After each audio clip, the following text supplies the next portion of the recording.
আমন্ত্রণ জানাচ্ছি আন্তর্জাতিক সংবাদে। শুরুতে সংবাদ শিরোনাম। লেবাননের কয়েকটি শহরে একযোগে হামলা চালান ইসরায়েল। শক্তি প্রয়োগ করে ডনবাস দখলের হুঁশিয়ারি পুতিনের। ক্যারিবীয় সাগরে নৌযানে ফের মার্কিন হামলা, নিহত 4। ইসরায়েলের দোসর ইয়াসের আবু সাবাব নিহত। আফগান সীমান্ত ক্রসিং খুলে দিল পাকিস্তান। এতক্ষণ শুনছিলেন সংবাদ শিরোনাম, এবারে বিস্তারিত সংবাদ।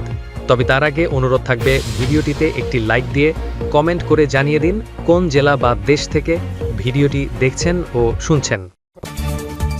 লেবাননের কয়েকটি শহরে একযোগে হামলা চালালো ইসরায়েল। যুদ্ধবিরতির মধ্যেও লেবাননে নিয়মিত হামলা চালাচ্ছে ইসরায়েল। বৃহস্পতিবার 4 ডিসেম্বর দক্ষিণ লেবাননের অন্তত 3টি শহর মাহরুনা, জাবা ও আল মাজাদেলে বিমান হামলা চালানো হয়েছে। এতে কিছু ভবন ক্ষতিগ্রস্ত হলেও এখনও হতাহতের খবর পাওয়া যায়নি। খবর আল জাজিরার।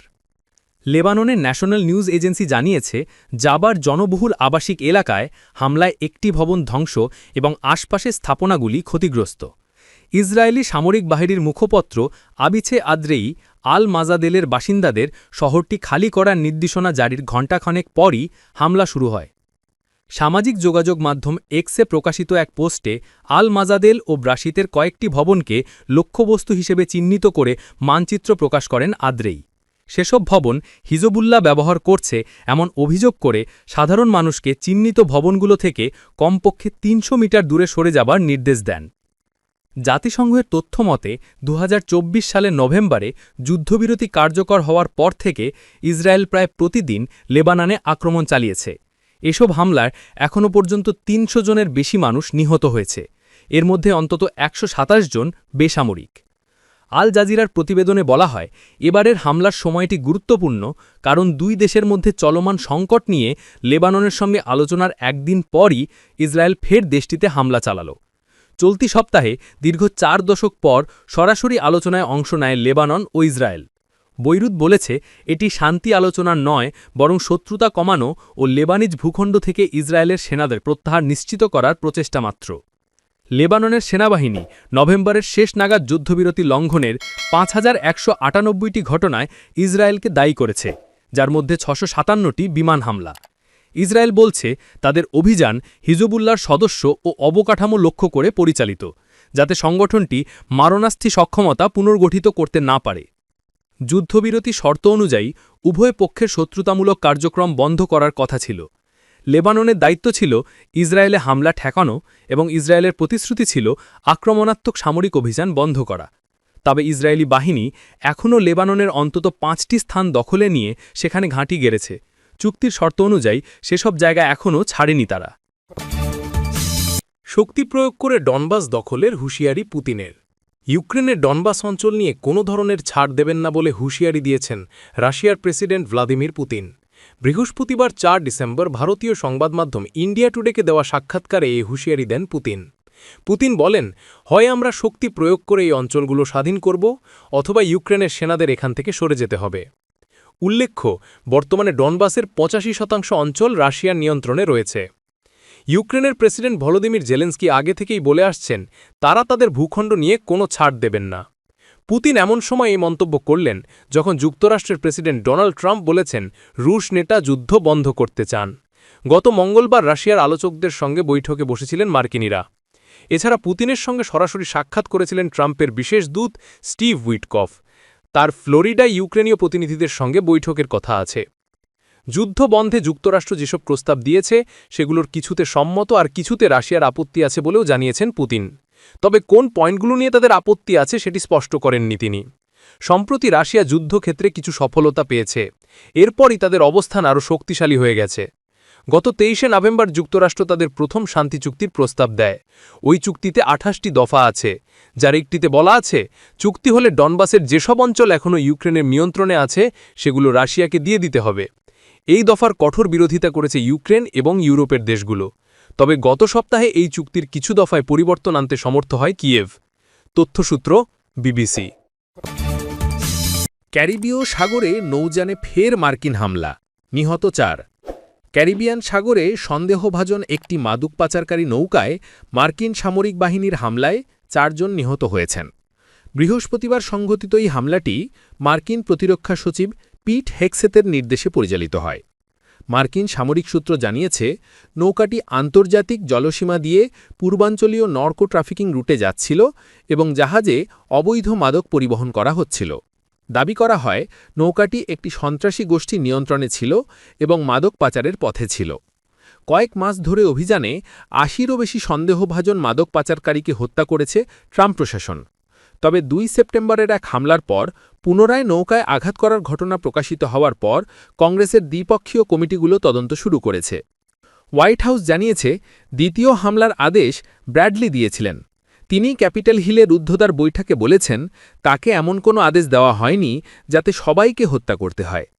হাউস আর্মড সার্ভিসেস কমিটির শীর্ষ ডেমোক্র্যাট অ্যাডাম স্মিথ বলেন, হামলার ভিডিওতে দেখা গেছে বেঁচে থাকা 2 জন ব্যক্তি নৌকার ভাঙা অংশে ভেসে যাচ্ছিলেন এবং ক্ষেপণাস্ত্র তাদের হত্যা করে। মানবাধিকার সংস্থাগুলো বলছে, এমন হামলাগুলো বিচার বহির্ভূত হত্যাকাণ্ডের সমতুল্য। সম্প্রতি কলম্বিয়ার এক জেলের পরিবারের পক্ষ থেকে আঞ্চলিক মানবাধিকার সংস্থায় অভিযোগ জানানো হয়েছে যে তাদের প্রিয়জন আলেখান্দ্রো কারাঞ্জা ভুলক্রমে মার্কিন হামলায় নিহত হয়েছেন। ট্রাম্প প্রশাসন এই অভিযানকে সন্ত্রাসীদের বিরুদ্ধে যুদ্ধের অংশ হিসাবে উপস্থাপন করছে। তবে কংগ্রেস কোনো যুদ্ধ ঘোষণা বা ব্যবহার সংক্রান্ত আইন অনুমোদন দেয়নি। এই হামলার সময় মার্কিন সামরিক উপস্থিতি ভেনেজুয়েলার উপকূলের কাছে বাড়ছে। ভেনেজুয়েলার প্রেসিডেন্ট নিকোলাস মাদুরো অভিযোগ করেছেন, যুক্তরাষ্ট্রের চাপ তার সরকার উৎখাতের উদ্দেশ্যে পরিচালিত হচ্ছে। ইসরায়েলের দোসর ইয়াসের আবু সাবাব নিহত। ফিলিস্তিনের অবরুদ্ধ গাজা উপত্যকার ইসরায়েলপন্থী সশস্ত্র গোষ্ঠী পপুলার ফ্রন্টের প্রধান নেতা ইয়াসের আবু সাবাব নিহত হয়েছেন। তিনি সশস্ত্র গোষ্ঠী হামাসের বিরুদ্ধে অবস্থান নিয়ে তেল আবিবের পক্ষে কাজ করে আসছিলেন। ২০২৩ সালে ইসরায়েল গাজায় আগ্রাসন শুরু করলে বেদুইন উপজাতির ইয়াসের আবু সাবাব জেল থেকে পালিয়ে যান। তিনি মাদকসহ বিভিন্ন অপরাধের কারণে কারাগারে বন্দী ছিলেন। এরপর রাফাতে তিনি ইসরায়েলিদের দোসর হিসেবে কাজ শুরু করেন। তার বিরুদ্ধে ত্রাণ চুরিসহ বিভিন্ন অভিযোগ আছে। গতকাল বৃহস্পতিবার ৪ ডিসেম্বর ইয়াসের আবু সাবাবের মৃত্যুর তথ্য জানায় বিভিন্ন ইসরায়েলি গণমাধ্যম। গত অক্টোবরে ইসরায়েলের সঙ্গে যুদ্ধবিরতি হওয়ার পর ইয়াসের আবু সাবাবকে হত্যা বা জীবিত গ্রেফতার করতে যোদ্ধাদের নির্দেশ দেয় হামাস। গত জুনে ইসরায়েলি প্রধানমন্ত্রী বেনিয়ামিন নেতানিয়াহু স্বীকার করেন, গাজায় হামাস বিরোধী সশস্ত্র গোষ্ঠীগুলোকে তারা অস্ত্র দিচ্ছেন, যার মধ্যে ইয়াসেরের পপুলার ফ্রন্ট ছিল। তবে হামাস বিরোধী সংগঠনকে অস্ত্র দেওয়ার নীতির বিস্তারিত জানায়নি তেল আবিব। যুদ্ধবিরতির পরও গাজার রাফা অঞ্চল নিজেদের নিয়ন্ত্রণে রাখে দখলদার বাহিনী। ইয়াসের সেখানেই তার বাহিনী পরিচালনা করছিলেন। যুদ্ধবিরতির পরও রাফা এখনও উত্তপ্ত রয়েছে। সেখানে প্রায় প্রতিদিনই গোলাগুলির শব্দ শোনা যায়। গত ১৮ নভেম্বর ইয়াসের তার ফাইটারদের রাফা সন্ত্রাসমুক্ত করার নির্দেশ দেন। মূলত হামাস যোদ্ধাদের সেখান থেকে নির্মূলের কথা বলেছিলেন তিনি।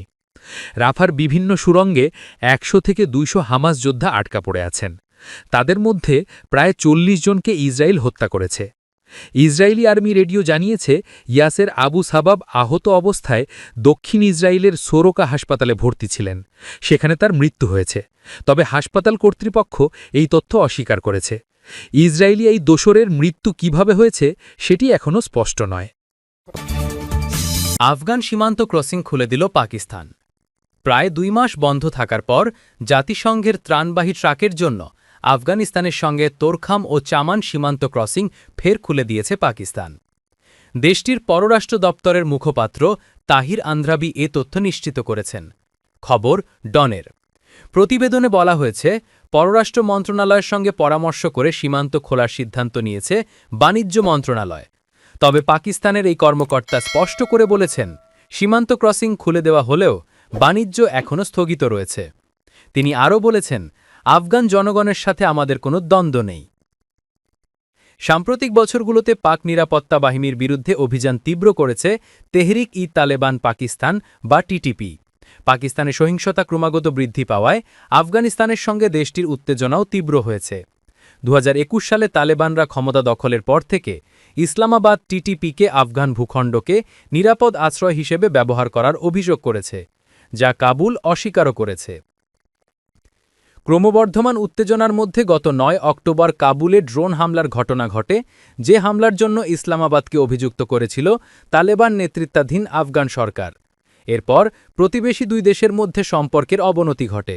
শুরু হয় সীমান্ত সংঘাত, যাতে কয়েক ডজন মানুষের মৃত্যু হয়, যার প্রেক্ষিতে সীমান্ত ক্রসিংগুলো বন্ধ করে দেয় ইসলামাবাদ। ফলে সীমান্ত বাণিজ্য স্থবির হয়ে পড়ে, এতে আফগানিস্তানে খাদ্য ও ওষুধের সরবরাহে ঘাটতি দেখা দেয়।